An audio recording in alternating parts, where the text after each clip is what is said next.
is time for another edition of Jets Class. Thank you so much for coming along for the ride. It's been a bumpy one for the Jets these last 4 weeks. They do not look particularly good, but the playoffs are still possible for this team. We're going to tell you why and how.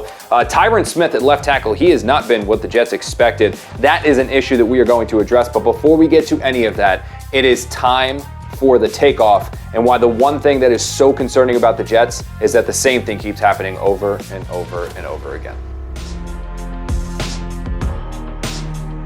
What is so beyond frustrating about the Jets this year is that they tease you at some point every single week with what this team is capable of. Offense, defense, special teams, the coaching staff. There are pieces in every single game that if they could just put it together, you would have the team that talent-wise is one of the 3 to 5 best across the entire league. But they're not, and why? It's the same thing you hear from players and coaches week in and week out. The fundamentals, the details, the little things. That to me is so ridiculously concerning because we're no longer talking about weeks 1, 2, or 3 anymore. The calendar is closer to November 1st than October 1st, and these same issues are plaguing the Jets. Eventually, this isn't a blip on the radar. This isn't something we need to address. This is who you are. And Jeff Ulbrich said the Jets will never admit that because once they do, the season is lost. But there is overpowering evidence mounting weekly that the Jets maybe just are not a team that's going to get there because those little things, they keep killing them, and it looks so much more like this is a collection of players and not a team. It is time for 4 Downs, and it is presented by Monmouth University. Explore further at monmouth.edu/amplified. You guys know this segment by now. It is one of the staples of this show. It is 4 topics on the Jets, my thoughts on those topics, and it starts right now with First Down. The Jets didn't fire Robert Saleh for the reason why so many owners move on from coaches. Players didn't quit on him. His scheme wasn't a disaster. There was no crazy controversy. Woody Johnson wanted a spark, and he believed Jeff Ulbrich would provide it. Here's the problem.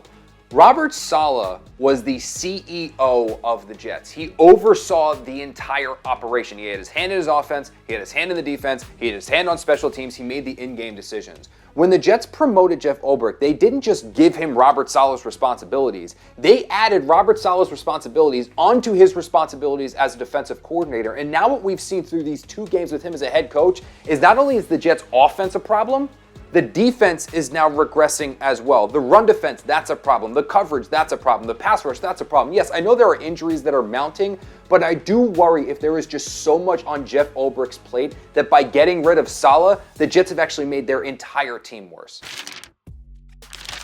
There were always buts tied to the Jets' acquisition of Tyron Smith, even if fans didn't want to hear it at the time. Yeah, this guy is a first ballot, no doubt Hall of Famer. He's going to go down as one of the 3 to 5 best pass blocking tackles to ever walk this earth. But there is a reason why the Jets were able to get him on that incentive-laden contract. There's a reason why the Cowboys chose not to match. There's a reason why 31 other teams in the league did not actively pursue Smith in free agency, because it's telling you what 31 other teams view him as at this stage of his career.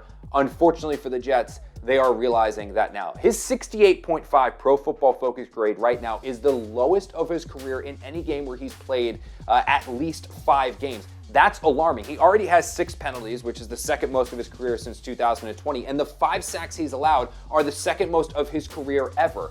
Tyron Smith of old is not Tyron Smith now, and he is fast becoming a liability on this Jets offensive line. In a perfect world, the Jets were going to have Smith and Moses anchor this team throughout the entire year and then eventually turn it over to Olu Fashanu next season. Fashanu, the first-round pick, it might be time to get him in there because it really does not look like Smith can anchor that side of the line anymore.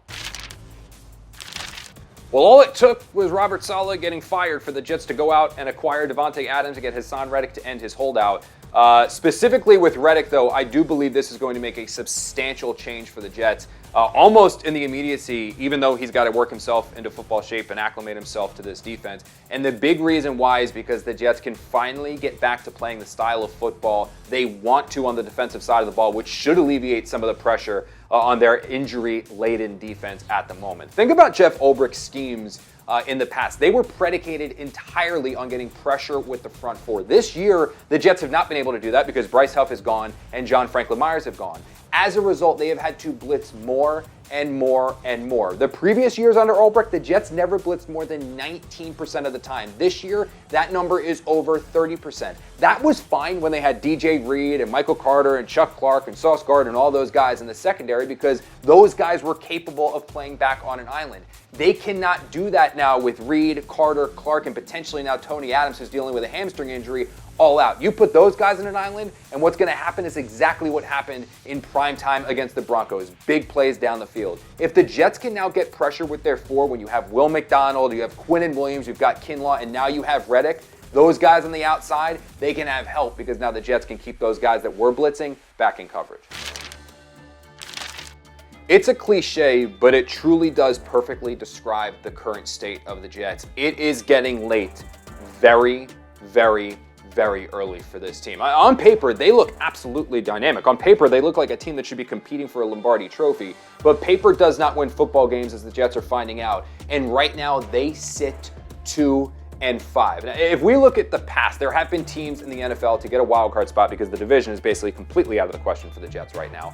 There have been teams that have gotten the wild card spot at 9-8. That's where the Jets need to focus on. That's what they have to get to, and that means finishing the season with a 7-3 mark. That is a challenge, but on the flip side, their schedule is relatively easy on the back half. You've got games against teams like the Indianapolis Colts, there's the Jacksonville Jaguars, there's the Seattle Seahawks, the Arizona Cardinals. None of those guys are world beaters, and some of those teams are very, very bad. But the four that I have my eye on, it's this week against the New England Patriots, then it's the game with a rematch against the Buffalo Bills, and then it's 2 games against the Tua Tagovailoa potentially led Miami Dolphins. The Jets cannot get swept in those 4 games. In all likelihood, they're probably going to have to go 2-2, because if they do not, you can kiss this season goodbye.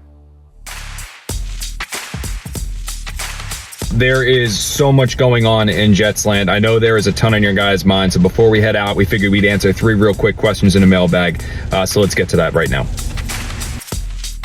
I do think having a player that comes from such a winning culture and environment in Green Bay, and what he says what should and would resonate throughout the locker room. But why the energy's down, I genuinely do believe that it's just players that have become so accustomed to losing and have been involved with so much losing that even when they're having success, even when things are going well, you're almost waiting for that second shoot or drop. And then once something negative happens, you adapt that mindset inadvertently of, here we go again. Here comes the trouble, here comes the turmoil, here we're going to blow it. And it takes a while to break you of that mold. You need players who have had success before in order to do that.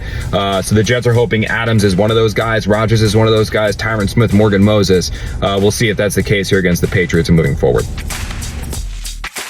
It's been good. Jeff Ulbrich told us that he's in great shape and that things are going well, and that he's excited to see what he can do throughout the week. And then once they see that, they'll determine how much he's going to play. But I do think it's important to realize what you are getting in Reddick. He is a pass rusher. He has absolutely no interest in stopping the run. So the best role for him on this defense is likely going to be in those pass rushing 3rd down situations. Essentially how the Jets use Bryce Huff, because if you put him out there where a team has an option to run or throw, he's going to sell out for the pass, and once he does that, that's going to open up some huge running lanes. He did that several times over with the Eagles, and that caused some issues in Philadelphia, so that's something to keep an eye on here. There is no player in the Jets locker room, I genuinely do believe this, that takes losing harder than Garrett Wilson. This means so much to him. And when the team is not having success, and he's one of the reasons why the team is not having success, because he struggled quite a bit there against Pittsburgh, he takes that to heart. And I'm sure that it is wearing down on him. I know that it's wearing down on him. And because of that, there are going to be talks of trades if the Jets don't turn this around. With that said, the Jets would be absolutely out of their mind to move him. This is a wildly talented player. He is a young player. He is somebody that you want to build your team around. So even if the frustration reaches a point where Wilson wants out, which it hasn't happened, but if it were to happen there, with this season goes totally off the rails and things of that nature, absolutely not. Even in that situation, the Jets need to find a way to work with him. He is too talented to let out of this building, and you want players that care like Wilson does. Thank you guys so much for joining this episode of Jets Class. It was an absolute blast as always. If you want to catch all previous episodes of the show, you can across SNY's digital platforms. You can go to sny.tv. You can watch us on Facebook. You can watch us on X. You can also watch us on YouTube. If you are going to watch us on YouTube, make sure you subscribe to SNY TV and also give our Jets class videos a little like and comment just to help spread us to other Jet fans. If you want more of me and the Jets pregame live crew, you can find us from Foxborough this Sunday at 12 o'clock before the Jets take on the Patriots. That is Sunday, 12 o'clock, SNY, Jets pregame live. We'll see you guys there.